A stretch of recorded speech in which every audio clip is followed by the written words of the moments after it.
Welcome to the Slop Farm. Enjoy the video. You begin by preparing what Facebook requires: ID, account details, and a clear record of the report. Once you have your government ID and the account email or phone, log in and go directly to the Help Center appeal form. Make sure to capture the exact suspension message and timestamp. This matters. Provide concise context in the form: who you are, why the report is incorrect, and claim ownership.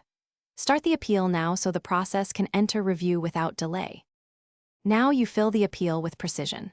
Select the correct form that matches your issue: reported content, impersonation, or hacked account, because the wrong route delays review.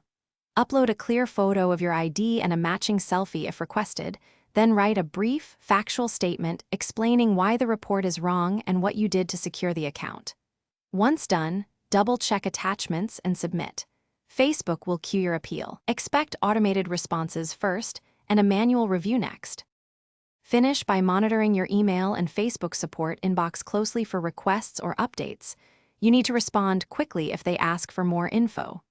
If the first appeal is denied, don't panic. Gather additional proof, refine your explanation, and submit another appeal addressing the denial reasons. If communication stalls, use the provided case ID in follow-ups. One key troubleshooting tip: clear browser cache or try a different device and network. Sometimes technical issues. Thanks for watching. Consider subscribing if we helped you today.